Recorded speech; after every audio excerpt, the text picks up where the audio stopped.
Wow, that was good. Welcome back to the Stockwell Eldridge Show. I'm Jason Stockwell, Remax Results. Don Eldridge, Remax Results. Every Sunday, 10 a.m. here on AM 1280 The Patriot. You can check us out. If you miss us, check us out on YouTube.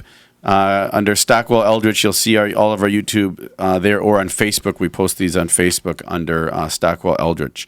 And feel free to like us on there. I don't know if we have a Twitter or what's the other one? Instagram. We have maybe we have the. I have if no we idea. do, we're working on those. We will probably be having those soon, so we can you can check us out there as well. Yeah, or your website, right? What's your website? TC Real Estate. TCRealestateHour.com. Yes. Websites are kind of getting on the old side. No one's using those much. They go to the Twitter and all that stuff, right? I use them, but Yeah, I was gonna say I use them and I like them. Oh, you do? Oh, yeah, because you're older. You're like me. Right. We're Well, old you know, school. like I said, I mean, I know we say the phone number a lot, like even Jay too. That's like, I just keep looking, Jay's shirt says Roll Air. I'm like, okay. Well, it says 1-800-AIR-REPAIR, which I think Well, is I can't awesome. read that. I mean, even with the 2.5 on, I can't see it. But I can. So I'm gonna Google.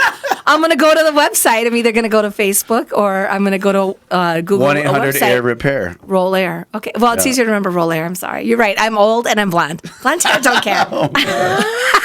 Okay, we digress. Really? I resemble that comment. Really?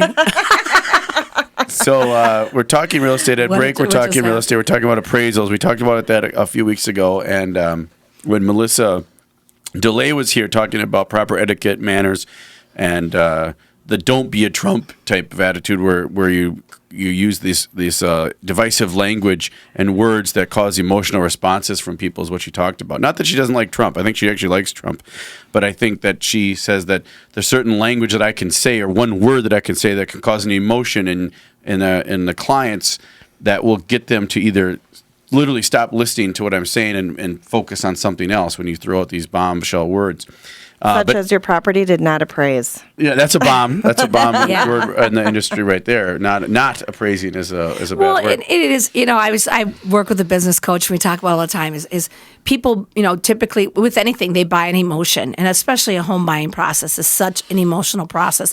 And like you talked about, even on a short sale, that is not an easy thing for a consumer to go through. Oh. I mean, that's It's their not. home. Unless you're an brutal. investor, it's just kind of like put it in and forget about it. They went But- through a divorce or a death in the family or an illness. I mean, that's a hard thing to say. I lost my home. It's embarrassing, and it's hard for people to come to and admit, and then to go through all this, rigmarole. So yeah, the fighting, the conversations, and so forth. That's why, again, get your realtor involved, get your lender involved, and let them hash it out and so forth. But yeah, don't get too involved in that house because things can happen. The seller may not qualify for that short sale. It's not an automatic just because you say. I think that was kind of the stipulation, or what's the word I'm looking for? The thought process that people had is, well, I can't afford it. We're just going to walk away. No big deal. Well, it's just not that easy. The bank says, if you're working and you can afford that house payment, you don't just get to walk away. So you do have to make sure that short sale is approved, and that can take a process. A long time. Yeah, So- the homeowner has to show a negative in their monthly expenses. So if they're flowing positive after making the mortgage payment, the short sale is probably not That's a going to short sale. happen. But Yep. the appraisal issue is what I was referring to, and that is I was very down and negative on appraisers at that time, but I wanted to say that after that and after Melissa's coaching, I've been more positive in my language towards appraisers, and lo and behold, we've had a lot of great appraisals come through that have been high, of value, and good, and not low, and not costing the sale. I'm still working with the client who was devastated to sell their home. Months later, that like tens of thousands. 60,000 low or Well, that was 20. One of them was 20. This one was 20-some thousand low, and it's emotional for them because they have to get over that loss of realizing that $20,000 was in your hand, and now it's gone. Right. So, but after that, all the other appraisals since have been pretty good. I think they're catching up. I think they're realizing that the market's increasing, like Dawn said in the beginning of the show, at 7% median sale price since last year, and they're putting values in place that don't devastate people. If you have had a low appraisal, or if you are doing an appraisal prior to selling, some people do appraisers prior to selling their home. Call us or reach out to Dawn, myself, or one of our team members to help, because that's not always going to be your sale price. Or if you refinanced, Stephanie, if you refinanced, let's say, recently, that doesn't necessarily mean that's your sale price. It's one opinion. It's completely different than, or maybe completely different than what the marketplace is. So that's a little rant on appraisals. We're back to that. So we got to get some more info from Jay Roll here with Roll Air and Ben Nelson with Farmers Insurance. I'll let Stephanie and Dawn take over because I tend to go on and on and on. So I'll let you guys run it for a little bit here. Oh, thanks. I'm going to take a Jason. nap right back. Well, here. I was just, we were talking about, I was just saying with, asking you, Jay, about, kind of when you talked about maintenance and so forth. And, I go to, whatever it is, Menards or the big box stores and air filters. And I see that. Barely knew the name of it. That's how closely related. I don't know, those places where they sell all that handy handyman she is. stuff. Yeah. I don't know. I go there looking for, never mind. She goes there looking for handymen, not handy items, not items. I need the handyman for the items.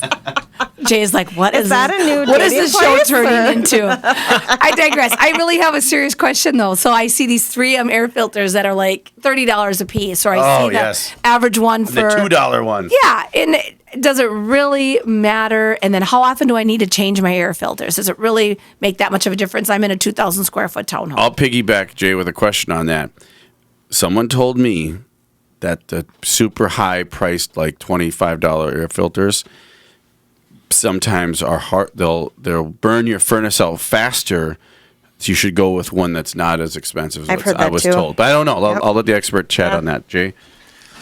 Okay, so what an air filter, its main thing that's there for is to keep the particles of dust, pollen, things like that, out of the air that you're breathing and living in. What I tell people is do a salt test. Take your filter, dump salt on it. If salt falls through, so will all that junk in your air. Love it. So bring a salt shaker to Menards. You could try that, or Okay. maybe that handyman you're looking for is over by the popcorn stand. He has that. He might have one in that's his where I gotta belt go look buckle. by the Right. popcorn. Right, Over right. there having lunch. Yeah. How often should we replace a filter? If you've got the 1-inch filters, industry standard is every month. The larger filters, Really? Every month? Yep. Wow. Yep. I've lived in my house. I've the lived in my house a advertising- year and a half, and I've But replaced wait, it the once. advertising on those In a year and a filters half? says you Yeah, I don't have think to so, change yeah. them for like 6 months. What the advertising says on them. I think. That's what I was going off of. Is that the 1-inch one, or is that the 3 to 4-inch one? Well, they're 1 inch, but they're like really high end. You know, I don't even. $5. I probably bought the $2 one. But that's Yeah. what they say. But again, it's no, recommended. you do want it. to change it every month. What happens Ben, is you got a lot of dust in you. Yeah. those things will fill up, okay, and then all of a sudden it just can't take anymore, and it starts to release it into the system. It's a good idea when we put new ones in, we put dates on them. So when we go to the house and they say we change it every month, well, we were here 6 months ago and here's the date. Jay, you probably see this a lot, and I do too. And we got 1 minute left here, but I go into so many houses, and I imagine you would say this is true. The number one cheapest thing maintenance-wise is change your darn filter on your furnace. Because yeah.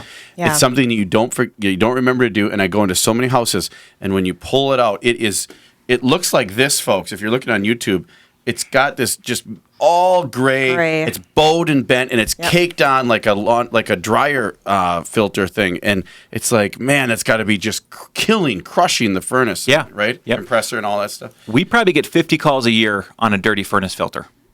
It'll cause your furnace to stop working because it'll overheat. Yeah. It'll cause your air conditioner, the A coil, it can cause it to ice up because we can't move that airflow across that heat exchanger. or that $2, coil. folks, for the cheap ones. So Maybe should we get the $5 cheap or ones or the $10, expensive but- No, buy your mid-grade ones. Don't buy the $2 ones. One other question. I see some people at the controversy, my air conditioning unit. Do I need to cover it up and put a wrap thing around it in the wintertime? I'm thinking it gets wet in the summer when it rains. You're but- exactly right. Yes. You can put like a piece of plywood on the top of it with a brick to hold it there, and I'll wrap this up quick. They are designed to sit in the weather. When they're wrapped too tight, it just makes it comfortable for the mice to go in there and make homes and That's chew on the so wires. you don't need to buy an air conditioning wrap, maybe a board No. over the top to keep off maybe Yes. some of the excess. Great information. If you want more information, go to our Facebook page or call 1-800-AIR-REPAIR. 1-800-AIR-REPAIR. I'm Jason Stockwell with Remax Results. And I'm Dawn Eldridge with Remax Results. Remember, love yourself and love others. Have a great Love week. others. Have a good There's always something happening, and it's usually